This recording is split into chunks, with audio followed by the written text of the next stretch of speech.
Эрхэм үзэгчдийн мэндийг хүргье. За өнөөдөр хоёр дахь мэдээгээр уулзаж байна. За 8 цагаас манай 7 хоногийн том мэдээ орсон байгаа. За ингээд одоо бол Вашингтон дэс явдноо Бэм гарагийн шөнийн 9 цаг 30 минут болж байна. За Пакистанд болж байгаа Америк-Ираны хилэлцээрийн тухай товчхон мэдээ хүргье. За юуны өмнө хилэлцээр болж байгаа гэдгийг бол цагаан ордон өнөөдөр баталгаажууллаа. Цагаан ордны мэдээнээс үзэхэд гурван талд хилэлцээр буюу Америк нэгдсэн улс, Иран болон Пакистан гэсэн гурван орны хилэлцээр үргэлжлэж байгаа тухай цагаан ордон баталгаажуулсан байна. За гурван талд яг хилэлцээр бол үндсэндээ эхэлснээс хойш 15 цагийн турш өрнөж байгаа гэсэн мэдээлэлээс өөр барьцтай мэдээлэл хараахан байхгүй. За уулзалт ирээ бол үндсэндээ нууц байдал болж байна. За тиймээс энэхүү уулзалт ирээ ямар төвшөнд өрнөж байгаа, амжилттай болж байгаа гэсэн ийм мэдээлэл бол одоогийн байдлаар тодорхой болсон. Ямар ч уулзалт ирээ болж байгаа гэдэг нь бол тодорхой болж байна. За тиймээс магадгүй маргааш өглөө Вашингтон дэс хотын цагаар маргааш өглөө энэ уулзалтын үр дүнгийн тухай бас мэдээ гарч магадгүй гэсэн хүлээлттэй байна. Өнөөдөр ерөнхийлөгч Трампын хувьд бол энэхүү яриа хилэлцээрийг бол тоохгүй, ойшоохгүй байгаа гэдгээ бол илэрхийлж байна. За ингээд хилэлцээр амжилттай болж магадгүй, амжилтгүй болж магадгүй. Гэхдээ Америк нэгдсэн улсын хувьд энэ бол тийм чухал зүйл биш ээ. Хилэлцээр ямар байхаас үл хамааран бид бол ялнаа гэсэн ийм утгатай зүйлийг бол ярьж байна. За ийхүү Америк-Ираны яриа хилэлцээр өрнөж байхдаа зэрэгцээд Персийн болон Хормозын хоолой орчимд бас үйл явдлууд өрнөж байна. За юуны өмнө Израиль улсын хувьд Левант агаарын цохилт хийсний улмаас Иран улс Хормозын хоолойг дахин хаасан байдалтай байна.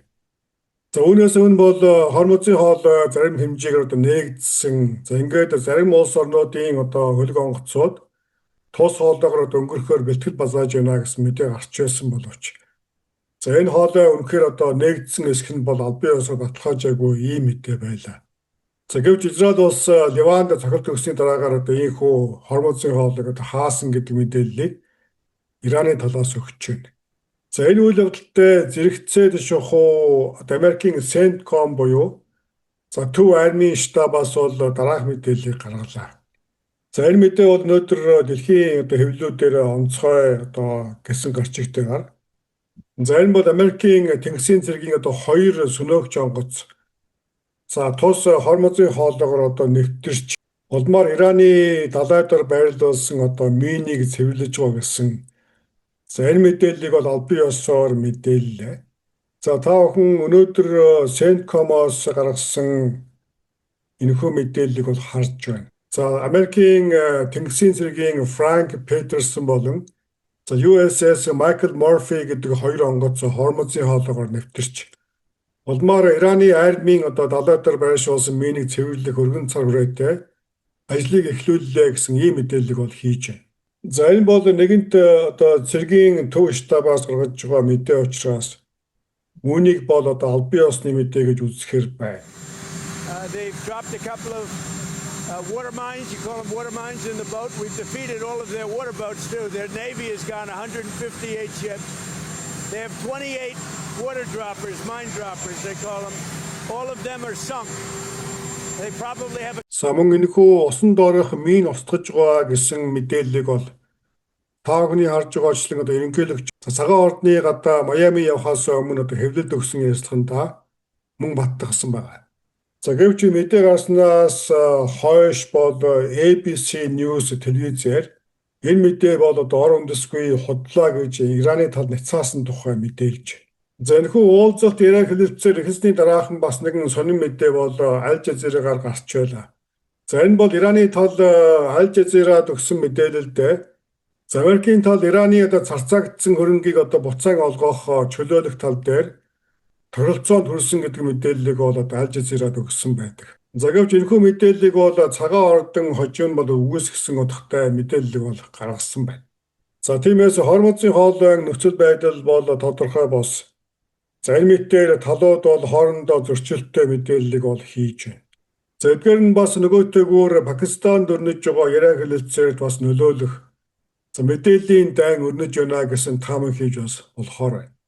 За ямар ч тач Америкийн тал бол Хормозын хоолой орчимд цэрэг татан төвлөрүүлж улмаар нисэг онгоц болон усан онгоц тээвэрлэгч зэрэг цэргийн хүчийг татан төвлөрүүлж байгаа.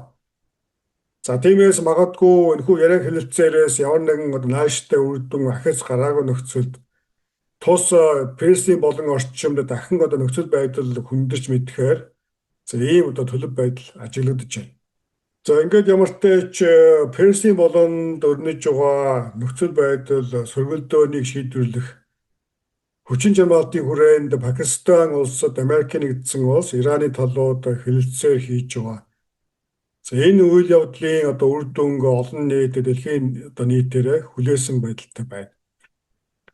За ингээд ямар ч тач өнөөдөр 4 сарын 11 үдшийн 9 цаг 30 минутын байдлаар энэхүү уулзалт Ираны үр дүн бол хараахан тодорхой болсон байна. Тиймээс магадгүй маргааш өглөөний мэдээгээр энэ тухай иргэн мэдээлэх болно. За ингээд өнөөдрийн мэдээнд анхаарлаа хандуулсан үзэгчдэд баярлалаа. Дараагийн мэдээгээр уулзъя.